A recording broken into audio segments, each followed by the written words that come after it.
11 महिन्यात तब्बल 1987 शेतकऱ्यांची आत्महत्या समोर येते। मराठवाड्यामध्ये शेतकरी आत्महत्येचे सत्र हे थांबलेलं नाहीये। हिवाळी अधिवेशनात शेतकऱ्यांना न्याय मिळणार का असा सवाल आता उपस्थित होतोय। राज्यामध्ये सध्या कोणाचीही सत्ता असली तरी शेतकरी आत्महत्यांचे सत्र हे थांबलेलं नाही, किंबहुना यामध्ये वाढ होताना दिसतेय।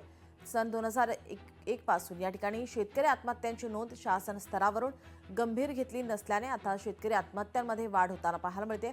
मराठवाडा आणि पश्चिम विदर्भामध्ये 11 महिन्यांमध्ये तब्बल 1987 शेतकऱ्यांनी आत्महत्या केल्याचा धक्कादायक वास्तव आकडेवारीतून आता समोर आला आहे। 11 महिन्यामध्ये पश्चिम विदर्भात 973 शेतकरी आत्महत्या झाल्या, तर मराठवाड्यामध्ये 1014 शेतकऱ्यांनी आत्महत्या केल्यात। विदर्भात सध्या अधिवेशन सुरू आहे आणि आता त्यामुळे शेतकरी आत्महत्याबाबत विदर्भातील शेतकऱ्यांना यामध्ये न्याय मिळतो का याकडे सर्वांचं लक्ष आहे।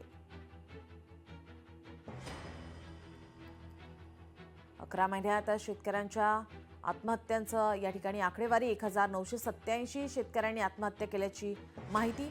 सध्या हिवाळी अधिवेशन सुरू आहे। या अधिवेशनामध्ये शेतकऱ्यांच्या या आत्महत्या संदर्भात काही चर्चा होते का, शेतकऱ्यांना न्याय मिळणार का याकडे आता सर्वांचं लक्ष लागलेलं आहे। 11 महिन्यामध्ये पश्चिम विदर्भात 973 शेतकऱ्यांनी आत्महत्या केल्या, तर मराठवाड्यामध्ये 1014 शेतकऱ्यांनी आत्महत्या केल्याची माहिती।